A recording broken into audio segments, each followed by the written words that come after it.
하나님 말씀 역대하 7장 12절에서 22절 말씀입니다. 내 이름으로 일컫는 내 백성이 그들의 악한 길에서 떠나 스스로 낮추고 기도하여 내 얼굴을 찾으면 내가 하늘에서 듣고 그들의 죄를 사하고 그들의 땅을 고칠지라. 아멘. 알렉스 헤일리가 쓴 뿌리라는 책을 읽어보셨나요? 저는 이 뿌리라는 책을 사놓고 읽지는 못했습니다. 주인공 쿤타 킨테를 통해서 흑인의 뿌리를 찾아 나서며 자유를 쟁취하기까지 힘든 투쟁을 그려낸 책인데 1976년 출간된 다음에 TV 미니 시리즈로 제작되어서 미국 텔레비전 역사상 가장 인기 있는 프로그램으로 기록을 남겼습니다. 우리나라 TV에서도 방송했고 저도 가끔 보았는데 책으로는 읽지 못했습니다. 나중에 영상으로라도 다시 보아야 하겠다는 생각을 하고 있습니다. 알렉스 헤일리는 주인공 쿤타 킨테의 7대 손이었는데 어린 시절 외할머니에게 들은 아프리카 조상에 대한 단편적인 이야기에서 10여년간 철저한 자료 조사를 바탕으로 재구성한 역사적 르포르타주였습니다. 뿌리는 출간되자마자 미국 흑인 사회에 엄청난 파장을 불러일으켰고 이는 흑인들이 자기 자신들의 뿌리와 정체성을 확인시켜 주었기 때문입니다. 1863년 1월 1일 미국에서 링컨 대통령이 노예 해방 선언을 했는데 무려 160년이 지났지만은 여전히 인종차별이 일어나고 있죠. 이 뿌리라는 작품으로 흑인들이 뿌리를 가진 사회적 존재였다는 정체성을 확인하게 되어서 아주 큰 반향을 불러일으켰던 것입니다. 사람은 자기가 누구인가 라는 것을 알아야 하는데 자기가 누구인지 그 정체성이 없이 살았던 것이죠. 그런데 인류학자이며 소설가인 해럴드 쿨랜더가 뿌리가 자기 소설 아프리카인을 표절했다면서 소송을 냈습니다. 처음에는 헤일리가 표절하지 않았다고 했지만은 나중에는 인정했고 65만 달러 보상금과 사과 성명을 발표했습니다. 헤일리는 뿌리가 사실과 창작이 겹쳐진, 사실은 영어로는 팩트라 하죠. 창작은 픽션이라 하지요. 그래서 이 두 가지를 겹친 것을 팩션이라 하는데 헤일리는 팩션을 표방했고 독자들도 소설보다는 논픽션으로 받아들였습니다만 표절과 또한 서아프리카에서 음악과 이야기를 통해서 과거의 일을 전파하는 그리오라 하는데 그리오 시비로 팩트로 받아들이기는 어렵겠습니다만은 그러니까 이 헤일리가 그리오에게 이야기를 들었는데 사실 그리오에게 이야기를 들은 것이 아니라 자기가 이 아프리카에서 일어났음직한 이야기를 그리오에게 해줬는데 그 이야기를 그리오가 다시 자기의 이야기 형식으로 말했기 때문에 그리오의 이야기를 사실로 받아들이기가 어려웠다는 것이죠. 서아프리카 흑인의 뿌리를 이해하는 데는 상당히 도움이 되는 작품입니다. 김기엽 역사학자는 유럽인이 직접 원주민을 노예로 사냥한 일은 거의 없었다고 합니다. 우리의 상식은 백인들이 흑인을 사냥해서 노예를 만들었다는 것이죠. 서아프리카 지역에 존재하던 노예 시장에서 서아프리카라고 얘기를 하는데 그 아프리카는 북부는 이집트 있죠. 이집트는 나일강 유역으로 아주 풍부해서 유럽 쪽하고 교류가 자주 있었습니다. 남아프리카는 남아프리카 공화국이 있죠. 그쪽에는 상당히 그래도 부유한 지역, 다이아몬드가 많이 나고 금이 많이 나니까 부유한 지역이었고, 물론 흑인들은 지금까지도 상당히 가난합니다.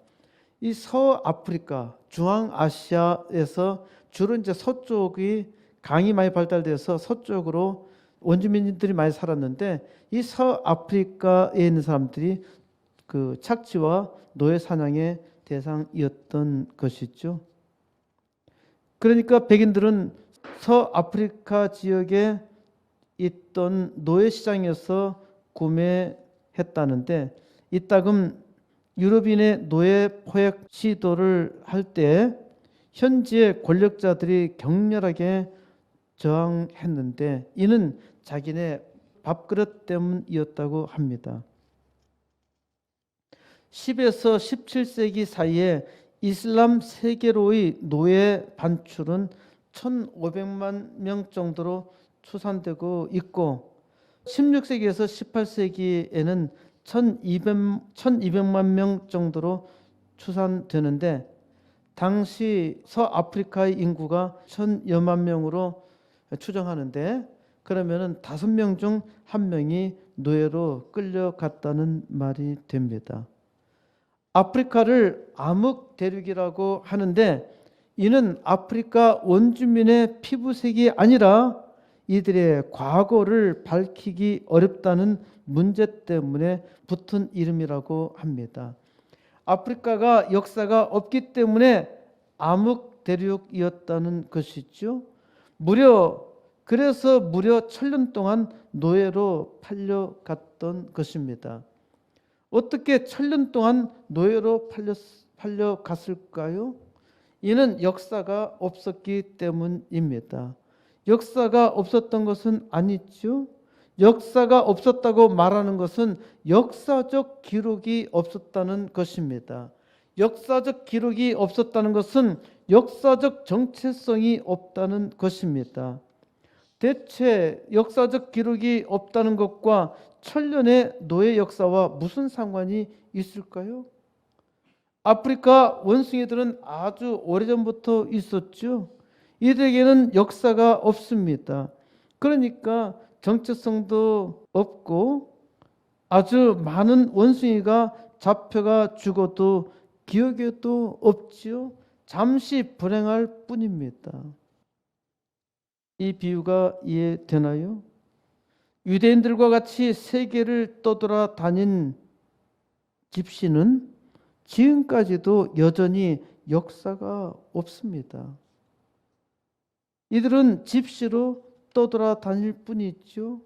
유대인들은 2,500년 동안 나라를 잃었어요. 그런데 이들은 역사를 품고 있었습니다.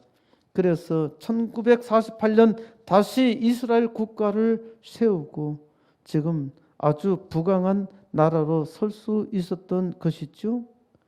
뿌리는 흑인들의 정체성을 새롭게 했지만은 아직도 많은 흑인은 노예로 살거나 거지처럼 살고 있어요. 왜 많은 아프리카 흑인들이 지금 그 땅에서 거지처럼 살고 있을까요? 역사가 없기 때문입니다. 역사가 없기 때문에 정체성이 없어요. 자기들 부족, 민족은 있습니다. 그런데 역사가 없기 때문에 이들에게는 뿌리가 없는 거예요. 이 뿌리를 알렉스가 글로 써서 자기의 역사적 정체성을 생각나게 한 것이죠. 이를 깨달은 사람은 역사적 정체성을 가지고 사는데, 이를 알지 못하는 사람은 미국 땅에서 여전히 거지처럼 살고 있는 겁니다. 역사가 없으면은 역사적 과오를 반드시 되풀이합니다. 1592년 1조 임진 침략 전쟁이 있었지요. 이를 임진왜란이라고 하지요. 임진왜란이라고 하는 것은 역사 의식이 없는 표현입니다. 무슨 임진왜란이란 말입니까? 임진년의 외놈, 곧 일본이 난리를 일으킨 것이라 하는데 실제로 조선 땅 전 국토가 7년 동안 유리당했지요. 이것이 무슨 난리라고 합니까? 이것을 망각하니까 300년 후에 일본은 다시 이 나라를 집어먹으려고 침략했죠. 그로부터 15년이 채 안 되어서 조선을 삼키고 말았습니다. 1919년에 오등은 자해 조선의 독립국임과 조선인의 자주민임을 선언하노라. 1919년 3월 1일 있었던 독립선언서이지요. 독립선언문의 첫 구절을 요즘 우리말로 바꿔서 말하면은 우리는 이에 우리 조선이 독립한 나라임과 조선 사람이 자주적인 민족임을 선언한다 라는 말입니다. 이 선을 통해서 우리가 이 말처럼 조선이 독립한 나라입니까? 조선 사람이 자주적인 민족임을 선언한다고 했는데 자주적인 민족으로 살았나요? 그리고 이 다음 절에 나오는 표현이 5,000년 역사의 권위를 의지하여 이를 선언한다고 했는데 5,000년 역사를 자랑하면은 뭐합니까? 일본의 속국이 되어버렸지요. 식민지가 된 우리가 독립을 선언한다고 독립이 됩니까? 5,000년 역사는 있었는데 왜 이렇게 되었을까요? 역사의식이 없었던 것입니다. 5,000년 역사 있었는데 밤낮 양쪽 반열, 양반이 서로 싸움만 했어요. 그러니까 일본 제국주의로부터 독립한 지 73년이 지난 지금도 우리는 아직 정신적으로 독립되지 못했습니다. 어떤 사람은 미국에, 어떤 사람은 일본에 속해 있지요. 우리나라에서 실컷 직장생활 하다가 또 말년에는 미국서 사는 것을 아주 영광스럽게 생각합니다. 이거 수치 아닌가요? 어떤 사람은 중공에 빌부터 살지요. 어떤 사람은 북한의 종로를 타고 있어요. 우리 역사에서 배울 때 4대 선린주의가 얼마나 좋은가 하는 것을 배웠어요. 아주 높은 나라는 4대를 해야 되고 가까운 이웃은 친하게 선린, 이웃은 친하게 지내야 한다는 외교 정책은 과거에도 그랬고 지금도 여전히 그래요. 저는 이것이 참으로 수치스러운 일입니다. 세계 10위권의 강국인데도 불구하고 우리는 아직도 독자적인 자주의식이 없어요. 우리는 우리보다 강한 나라는 사대하고 이웃과는 가까이 지내는 정책으로 사는 것이 아주 안전하다고 생각했습니다. 그런데 잘 생각해야 해요. 이것이 절대 안전하지 않습니다. 우리가 약하면은 언제든지 망할 수 있어요. 우리나라는 자원도 없어요. 지금도 언제든지 망할 수 있는 그런 여건에 있단 말입니다. 어떤 학자는 우리 부동산 정책에 실패하면서 곧 우리도 망하게 될 거야 라고 예언한 사람도 있어요. 세계 지도를 보세요. 아프리카는 대부분 서로 전쟁을 하느라 허덕이고 있죠. 사람들을 잘 살게 하는 것이 목적이 아니라 무조건 빼앗아서 내 것을 채워야 한다는 겁니다. 얼마나 잔인하게 전쟁을 하고 있어요. 왜 그런가요? 역사가 없기 때문입니다. 러시아와 중공과 북조선은 아주 허기진 북극곰처럼 남쪽을 침공하려고 호시탐탐 기회를 노리고 있죠. 러시아가 농산물이 풍부한 우크라이나를 침공하면서 자기 나라의 수많은 청년들을 죽게 만들었어요. 지금 그 전쟁에서 이길 기미가 전혀 안 보여요. 그런데 죽도록 싸우게 하고 있지요.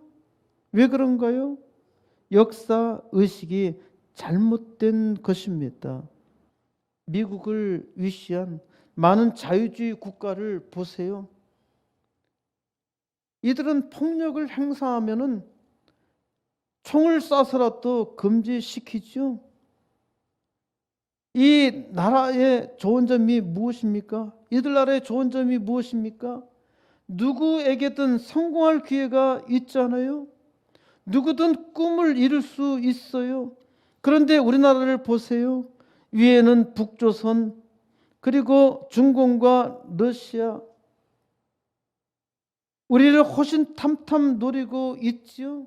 그리고 우리가 태평양으로 나가는 길목에는 일본이 막고 있습니다. 역사를 보세요. 중공과 일본은 우리나라를 단 한 번도 선택한 일이 없습니다. 우리 사방의 적인데도 불구하고 우리가 일본보다 오히려 더 잘 살게 되었다는 것에 세계가 놀라고 있어요. 그리고 세계적 전망치는 곧 우리가 일본을 앞질 것이라고 예상하고 있습니다. 우리가 똘똘 잘만 뭉치면은 우리는 미국도 능히 이길 수가 있어요. 그만큼 저력이 있는 나라란 말입니다. 우리의 이웃은 우리가 기껏 잘해야 종이었고, 지금도 이들은 전 세계에서 가장 타협 불가능한 가장 사악한 이웃입니다. 정신 차려야 해요. 일본은 그나마 자유주의 국가여서 자유로운 경쟁을 할 수가 있죠.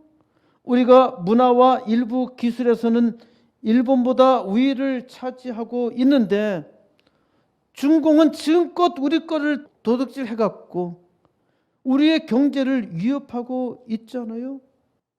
세상에 사람으로 살려면은 역사를 잘 알아야 하고 역사 의식이 똑바로 서 있어야 합니다. 지난 3월 1일은 104회 3.1절이었습니다. 조선일보 유석재 기자는 민족 대표 33인은 독립선언서를 왜 기생집에서 발표했을까? 라는 아주 흥미로운 제목의 기사를 지난 3일에 기고했습니다. 이 기사의 서두에서 학원 강사 출신의 한 방송인이 한 발언을 소개하고 있습니다. 민족 대표 33인이 태화관에서 낮술을 먹었다. 태화관 마담 주옥경하고 손병희가 사귀었고 나중에 결혼을 한다. 그 마담이 할인을 해준다고 안주를 더 준다고 오라 그랬는지 모르겠다. 주옥경은 1915년 손병희와, 이 민족 대표죠, 손병희와 결혼하기 위해서 명월관을 나왔으니까 1919년에 명월관의 지점인 태화관 마담이었을 수는 없겠지요.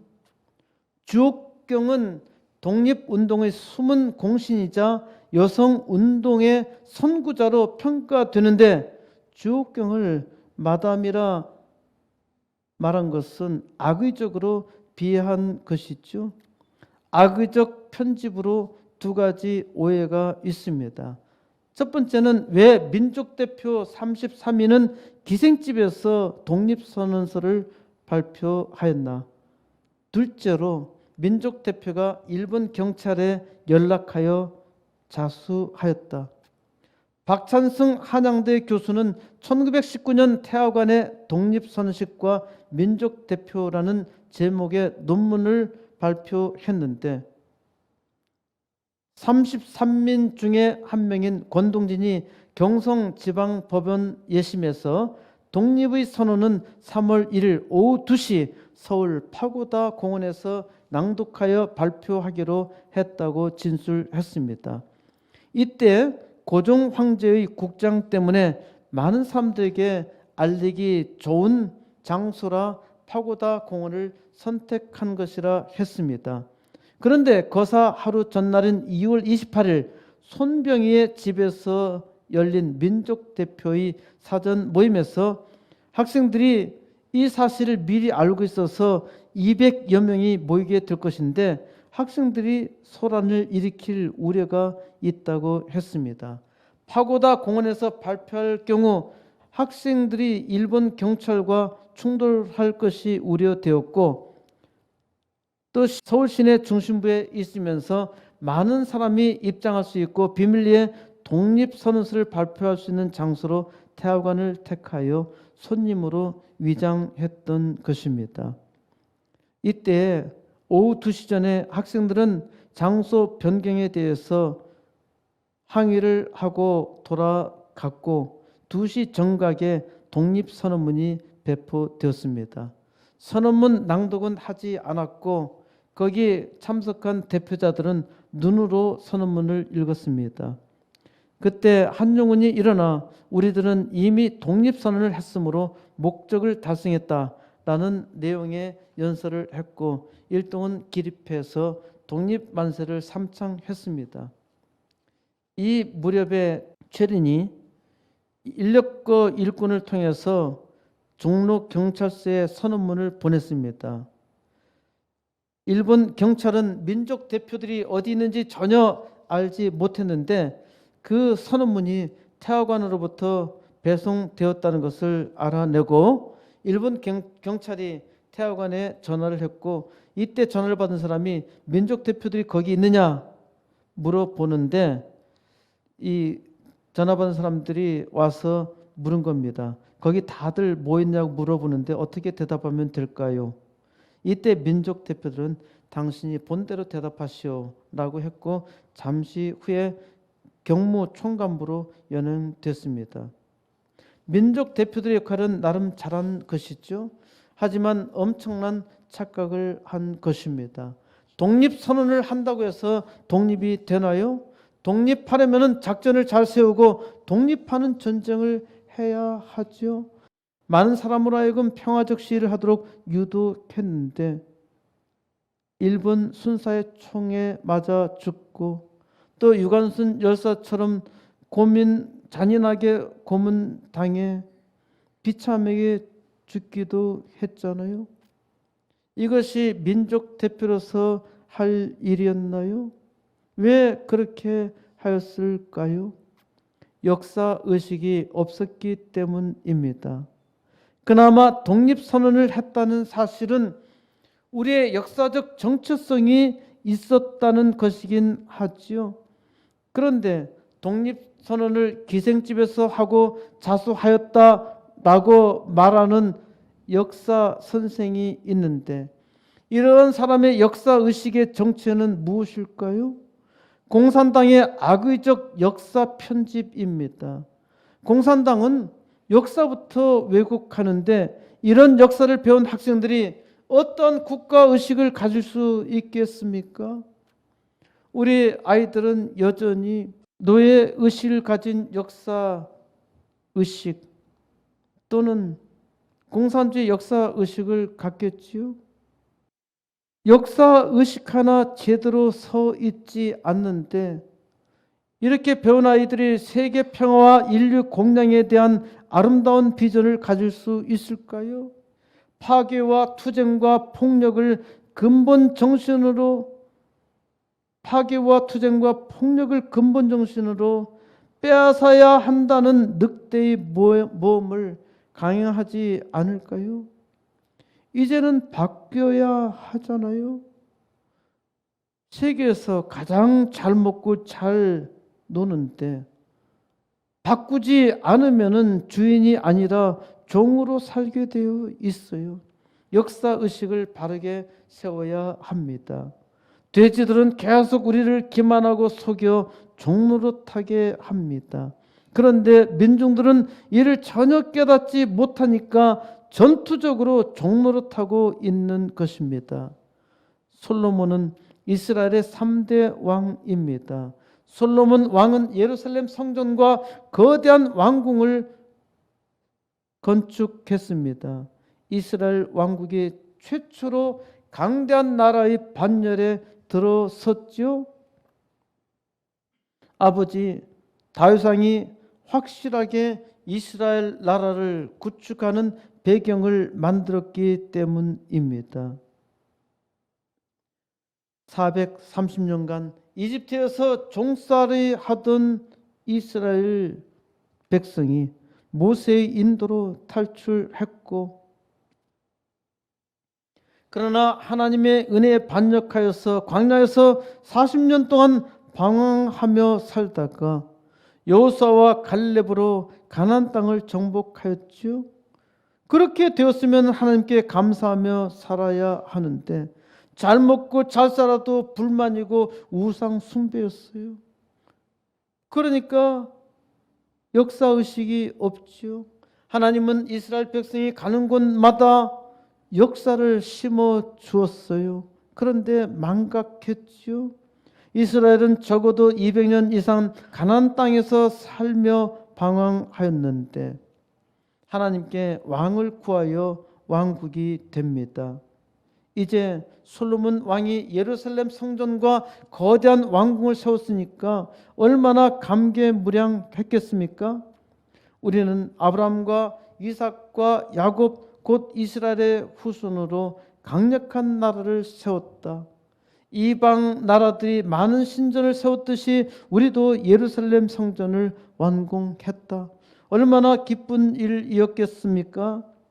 우리가 40년간 일본의 지배를 받다가 독립할 때 그때 날아갈 듯한 기쁨이었죠. 하지만 우리는 5년도 못 되어서 전쟁의 소용돌이에 휘말렸습니다. 소련이 공격했나요? 중국이 공격했나요? 전혀 아니죠. 이들은 전쟁 초기에 아무런 간섭도 하지 않았습니다. 물론 여기에는 굉장한 모략이 있긴 합니다. 북조선에 김일성이 침공했어요. 김일성이 홀로 전쟁을 일으켰을까요? 아니죠. 많은 사람들이 김일성을 추종했어요. 왜 그랬나요? 역사의식이 없으니까 많은 민중들이 김일성의 개가 되어서 싸웠던 것입니다. 솔로몬 왕은 예루살렘 성전과 거대한 왕궁을 세웠는데 예루살렘 성전과 거대한 왕궁을 세웠다는 것이 중요한 것이 아닙니다. 잘 세웠어도 감당하지 못하면은 망하게 되어 있죠. 하나님께서 솔로몬 왕에게 복을 주셨고 하나님께서 주신 복을 감당하려면은 하나님의 말씀을 잘 들어야 합니다. 하나님은 솔로몬 왕에게 복되고 복되며 영원히 복되게 사는 법을 가르쳐 주셨어요. 역대하 7장 4절 다 같이 읽습니다. 역대하 7장 4절. 이에 왕과 모든 백성이 여호와 앞에 제사를 드리니 5절. 솔로몬 왕이 드린 제물이 소가 2만 2천 마리요 양이 12만 마리라. 이와 같이 왕과 모든 백성이 하나님의 전의 낙성식을 행하니라. 솔로몬 왕이 이제 모든 백성과 함께 하나님 앞에 제사를 드립니다. 예루살렘 성전을 완공하고서 솔로몬 왕이 어마어마한 제물로 제사를 드렸죠. 하나님의 성전의 낙성식, 곧 준공식을 행하였던 것입니다. 11절. 솔로몬이 여호와의 전과 왕궁 건축을 마치고 솔로몬의 심중에 여호와의 전과 자기의 궁궐에 그가 이루고자 한 것을 다 형통하게 이루니라. 솔로몬 왕이 여호와의 성전과 왕궁 건축을 완전히 마쳤습니다.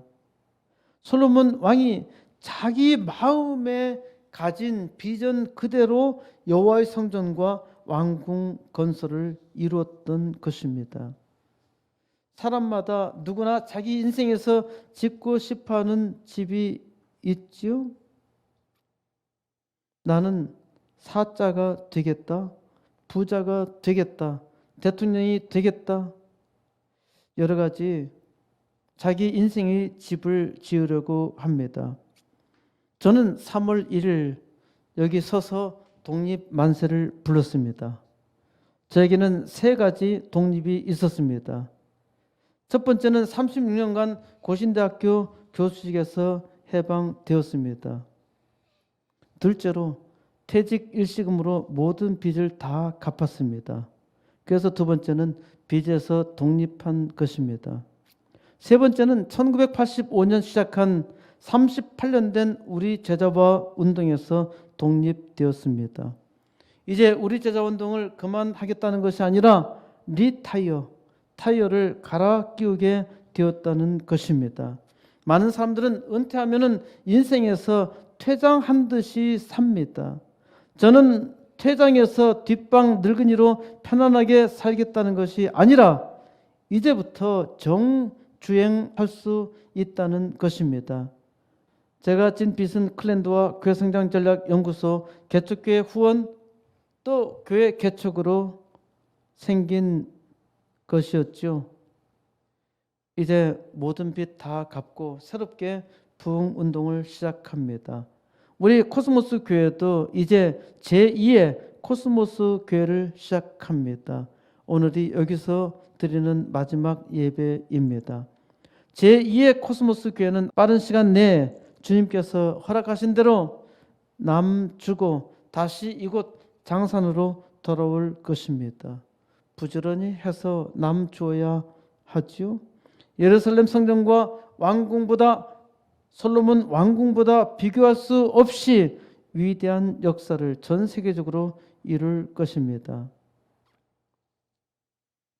자기가 마음에 계획한 대로 이루는 것이 형통입니다. 솔로몬 왕은 자기 마음의 소원을 모두 다 형통하게 이루었어요. 솔로몬 왕의 형통은 아버지 다윗이 만들어 준 것입니다. 그런데 아버지 다윗이 많은 재물을 준비했다고 해서 충분하게 성전과 왕궁 건설을 위해서 모든 재물을 준비했다고 해서 형통하게 되는 것이 아닙니다. 솔로몬은 만사 형통을 위해서 기도했습니다. 그래서 하나님께서 솔로몬 왕으로 형통하게 하신 것입니다. 오늘 말씀을 들은 여러분에게 솔로몬 왕이 가진 마음보다 더 형통한 역사가 있기를 주의 이름으로 축원합니다.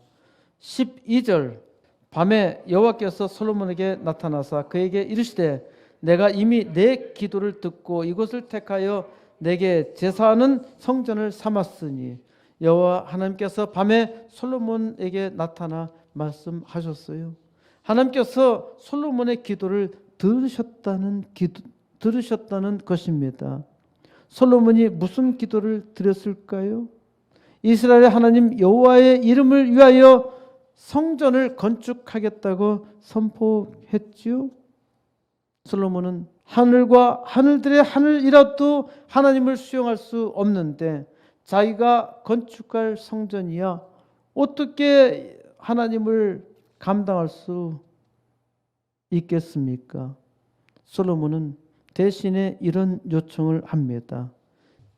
6장 20절 주께서 전에 말씀하시기를 내 이름을 거기에 두리라 하신 곳 이 성전을 향하여 주의 눈이 주야로 보시오며 종이 이곳을 향하여 비는 기도를 들으시옵소서. 온 우주를 만드신 하나님이 거하실 때가 어디에 있겠습니까? 내가 건축한 이 성전에 어떻게 하나님이 거할 수 있겠습니까? 다만 하나님이여 내가 이곳에서 기도를 하면은 하나님께서 들으시옵소서. 이게 솔로몬의 기도입니다. 하나님께서 내 기도를 듣고 내가 지은 이 예루살렘 성전에서 내가 내게 제사하는 성전을 삼았다는 것입니다. 이것이 예루살렘 성전이 존재하는 첫 번째 이유이죠. 첫 번째는 예루살렘 성전은 하나님께 제사하는 곳입니다.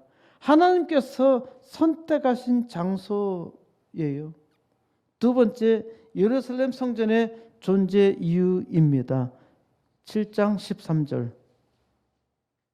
혹 내가 하늘을 닫고 비를 내리지 아니하거나 혹 메뚜기들에게 토산을 먹게 하거나 혹 전염병이 내 백성 가운데 유행하게 될 때에 14절 내 이름으로 일컫는 내 백성이 그들의 악한 길에서 떠나 스스로 낮추고 기도하여 내 얼굴을 찾으면 내가 하늘에서 듣고 그들의 죄를 사하고 그들의 땅을 고칠지라. 내가 하늘을 닫고 비를 내리지 아니하거나 무슨 말입니까? 비가 천지조화로 내리는 것이 아닙니다. 사람들은 기상 관측을 하고 일기예보를 하죠. 기상예보관이 비가 온다고 해서 비가 내리는 것은 아닙니다. 비가 내리는 일도 하나님이 주관하십니다. 하나님은 우주의 법칙을 만드셨고 사람으로 하여금 헤아리지 못하게 하셨습니다. 사람이 자기의 지혜로 천기를 헤아리기는 합니다마는 완벽하게 알 수는 없습니다. 우리나라와 같이 비교적 기후 조건이 좋은 데는 비교적 쉬운 편이지만은 열대 지방처럼 스콜과 같은 그런 현상에 대해서는 비 오는 것에 대해서 거의 예측이 잘 안 됩니다. 그러므로 비가 오지 않으면 하나님께 기도해야 합니다. 메뚜기로 토산을 먹게 하거나 이거는 자연적인 재앙이지요. 엄청나게 많은 메뚜기가 하늘을 새카맣게 만들면서 그 메뚜기 떼가 지나가는 모든 식물을 다 먹어 치우고 사라집니다. 이와 같은 현상은 지금도 일어나고 있어요. 그런데 이 엄청난 메뚜기 떼가 어디에서 발생하고 어디로 가는지 알 수가 없어요. 갑자기 날아올라서 엄청난 재앙을 일으키는 것입니다. 이런 재앙도 하나님께서 주관하십니다. 내 백성 가운데 전염병을 보낼 때 하나님께서 보내시는 전염병은 앞의 재앙과 똑같이 그 근본 원인은 사람의 죄로 인한 결과입니다. 이런 재앙에서 축복으로 바꿀 수 있어요. 첫 번째는 내 이름으로 일컫는 내 백성이 스스로 겸비하고 하나님 앞에 겸손해야 한다는 말이죠. 둘째는 기도하여 내 얼굴을 구해야 한다는 말씀입니다. 셋째는 악한 길에서 떠나야 한다. 우리말 번역에서는 악한 길에서 떠나 스스로 낮추고 라고 했는데 먼저 겸손해야 합니다. 겸손해야 한다는 것은 자기의 죄를 자복하고 회개하며 하나님 말씀에 순종하는 태도로 서는 것입니다. 둘째가 기도하며 하나님의 얼굴을 구해야 합니다. 하나님의 얼굴을 구한다는 것은 은혜를 구하는 것이죠. 죄인은 하나님의 얼굴을 볼 수가 없어요. 사람이 아무리 거룩해도 하나님의 얼굴을 절대 볼 수가 없습니다. 오직 하나님께서 그 은혜로 그 얼굴을 그 백성을 향해 드시는 것입니다. 앞서 말씀드렸지만은 하나님이 얼굴이 있고 눈이 있는 것이 아닙니다. 이는 의인화한 은유 표현이죠. 하나님께서 그 얼굴을 드신다는 것은 하나님이 친히 그의 백성을 만나시겠다는 말씀입니다. 그러니까 하나님의 은혜를 구하며 기도하고 악에서 떠나면 내가 하늘에서 듣고 그 죄를 사하고 그 땅을 고치겠다 하십니다. 하나님은 들으시고 사람의 죄를 사하시며 또한 땅을 고치십니다. 땅에 임한 모든 재앙을 거두시겠다 말씀하시죠. 이 땅을 축복의 땅으로 바꾸시겠다는 것입니다. 세상에 재앙이 있나요? 사람이 악하기 때문입니다. 그러므로 사람은 회개하며 하나님께 기도하고 그 은혜를 구해야 합니다. 이것이 복되게 사는 길입니다. 15절, 이제 이곳에서 하는 기도에 내가 눈을 들고 귀를 기울이니. 16절, 이는 내가 이미 이 성전을 택하고 거룩하게 하여 내 이름을 여기에 영원히 있게 하였음이라. 내 눈과 내 마음이 항상 여기에 있으리라. 하나님께서 예루살렘 성전에서 하는 기도에 눈을 열고 귀를 기울이시겠다 하십니다. 하나님은 이미 솔로몬의 기도를 통해서 예루살렘 성전을 택하셨고 거룩하게 하셨어요. 그리고 그 이름을 예루살렘 성전에 영원히 있게 하셨습니다. 예루살렘 성전은 이 땅에 있는 하나님의 영광입니다. 하나님께서 솔로몬 왕이 지은 성전을 복되게 하셨어요. 그래서 이스라엘 백성은 이 성전을 통해서 기도하고 그 기도를 통해서 하나님의 축복을 받아서 온 세상에 하나님의 영광을 나타내는 것입니다. 17절, 내가 만일 내 앞에서 행하기를 내 아버지 다윗이 행한 것과 같이 하여 내가 내게 명령한 모든 것을 행하여 내 율례와 법규를 지키면. 18절, 내가 내 나라 왕위를 견고하게 하되 전에 내가 내 아버지 다윗과 언약하기를 이스라엘을 다스릴 자가 내게서 끊어지지 아니하리라 한 대로 하리라. 성전의 축복을 영원히 복되게 하시는 언약입니다. 내 아버지 다윗이 행한 것과 같이 내가 내 앞에서 행하라. 내가 한 모든 말씀을 지키면은 내 왕자가 견고하여 대대로 이스라엘의 왕이 되리라. 이거 아주 쉽잖아요. 하나님의 말씀대로 살기만 하면은 만사형통입니다. 그런데 어떻게 되나요? 19절, 그러나 너희가 만일 돌아서서 내가 너희 앞에 둔 내 율례와 명령을 버리고 가서 다른 신을 섬겨 그들을 경배하면. 20절, 내가 너에게 준 땅에서 그 뿌리를 뽑아내고 내 이름을 위하여 거룩하게 한 이 성전을 내 앞에서 버려 모든 민족 중에 속담거리와 이야기거리가 되게 하리니. 그러나 이게 문제 있죠. 하나님의 말씀을 지키지 못하면은 재앙입니다. 하나님께서 지키지 못할 말씀을 주셨나요? 전혀 그렇지 않지요. 내가 하나님의 말씀을 버리고 다른 신들을 섬기면은 첫 번째로 너희에게 준 땅에서 그 뿌리를 뽑아내겠다 하십니다. 둘째로 내 이름을 위하여 거룩하게 한 이 성전을 내 앞에서 버리겠다고 말씀하십니다.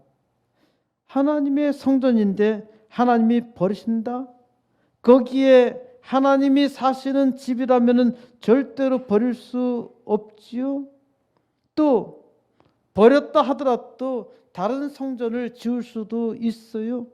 그러나 하나님은 사람이 만든 성전에 있을 수 없습니다. 하나님이 어떻게 사람의 손으로 지으신 성전에 있을 수 있겠습니까? 하나님이 거기에 있어 주겠다 하신 것입니다. 그런데 하나님께 예배하는 자기 백성이 가증스러운 짓을 해? 그러니까 하나님이 그 성전을 버리겠다고 하신 것이죠. 셋째로 세상 만민 중에 속담거리와 놀림거리가 되게 하신다고 하십니다. 솔로몬의 후손은 말씀을 지키지 못했죠. 솔로몬의 왕부터 말씀을 지키지 못해요. 하나님 말씀 지키는 것이 어려운 것이 아니라 사람이 악하기 때문에 지키지 못하고 그로 인하여 이스라엘은 망했고 예루살렘 성전은 완전히 파괴되어서 세계 만민의 수치가 되어버리고 말았습니다. 21절 이 성전이 비록 높을지라도 그리로 지나가는 자마다 놀라 이르되 여호와께서 무슨 까닭으로 이 땅과 이 성전에 이같이 행하셨는고 하면 22절 대답하기를 그들이 자기 조상들을 이집트 땅에서 인도하여 내신 자기 하나님 여호와를 버리고 다른 신들에게 붙잡혀서 그것들을 경배하여 섬김으로 여호와께서 이 모든 재앙을 그들에게 내리셨다 하리라 하셨더라. 하나님께서 높이신 이 성전이 그리로 지나가는 자마다 다 놀라서 말합니다. 여호와 하나님께서 대체 무슨 까닭으로 이 땅과 이 성전에 이같이 행하셨는고, 어떻게 이 땅을 망하게 하고 하나님의 성전을 이렇게 완전히 파괴하도록 두셨을까? 사람들이 대답합니다. 그들이 자기 조상들을 이집트 땅에서 인도하여 내신 자기 하나님 여호와를 버리고 다른 신들에게 붙잡혀서 그것을 경배하여 섬김으로 여호와께서 이 모든 재앙을 그들에게 내리셨다. 이스라엘 백성은 망한 후에 자기가 망한 이유를 압니다. 이를 깨달았으면 하나님께 속히 돌아가야 하지요. 하지만 이들은 하나님께 속히 돌아가지 않아서 대대로 2500여 년 동안 망명의 생활을 했던 것입니다. 하나님은 오늘 이스라엘 역사를 통해서 우리에게 계시해 주십니다. 하나님께 기도하면 하나님은 은혜를 베풀어 주셔요. 하나님께서 우리를 선택하셨잖아요. 그런데 우리가 하나님의 은혜를 감당하지 못하면 어떻게 되나요? 세상의 수치가 되어요. 교회를 보세요. 교회가 세상의 자랑인가요? 축복인가요? 아니면 수치인가요? 여러분도 생각해 보세요. 여러분들은 세상의 자랑인가요? 수치인가요? 하나님의 백성이 말씀대로 살지 못하면 세상은 조롱합니다. 하나님께서 말씀하셨지요. 하나님을 의지하여 믿고 기도하세요. 내 얼굴을 찾으면 하나님의 백성의 정체성은 하나님입니다. 하나님의 백성은 하나님의 얼굴을 보아야 해요. 하나님을 믿는 사람들을 그리스도인이라 부르지요. 그리스도인이라는 말은 그리스도의 것이라는 뜻이죠. 우리는 그리스도의 것으로 부름받은 사람들입니다. 그러면은 그리스도의 것으로 살아야 하지요. 그리스도인들이 그리스도의 것으로 살지 않고 자기의 것으로 자기의 지혜와 자기를 의지하니까, 자기의 능력을 의지하니까 세상에서 수치스럽게 사는 것입니다. 어떻게 하면은 우리가 그리스도의 것으로 살 수 있을까요? 하나님의 얼굴을 찾으라는 것입니다. 하나님께 기도하라는 말씀 있지요. 그리스도의 이름으로 기도하면은 아버지 하나님이 들으신다고 하셨습니다. 요한복음 14장 14절에서 내 이름으로 무엇이든지 내게 구하면 내가 시행하리라. 예수의 이름으로 무엇이든지 구하면은 아버지 하나님께서 시행하십니다. 그리스도인의 정체성은 그리스도의 이름으로 기도하는 것에 있습니다. 좋은 일이나 나쁜 일이나 힘든 일이나 어려운 일이나 행복한 일이나 항상 그리스도의 이름으로 기도하는 사람이 그리스도인입니다. 그리스도의 이름으로 기도하면은 하나님이 보시고 하나님께서 이루어 주셔요. 내 힘으로 내가 위대한 역사를 이루는 것이 아니라 하나님께서 그리스도의 이름으로 일을 하십니다. 내 얼굴을 찾으면 오늘 교회가 세상에 빛이며 소금인가요? 그렇지 않다면 교회는 속담거리와 놀림거리입니다. 교회는 기도해야 합니다. 회개해야 합니다. 하나님의 얼굴을 구해야 합니다. 이제 하나님의 얼굴을 구하는 은혜로운 기도가 은혜로운 역사 이룰 줄 믿습니다. 코스모스 교회는 이 시대에 하나님의 얼굴을 찾습니다. 하나님께서 그 얼굴을 우리 코스모스 교회에 드시사 부흥의 역사 이루실 줄 믿습니다. 하나님께서 우리에게 주신 비전 80개 개척교회와 2개 학교 세우는 일, 하나님의 얼굴이 우리에게 비추사 우리로 하여금 그 행하신 증거의 역사를 온 땅에 증거하게 하셨고, 이제 만민을 감동하게 하는 역사, 곧 온 세상 구원하는 부흥의 역사 이루시기를 우리 주 예수 그리스도의 이름으로 간절히 축원드립니다.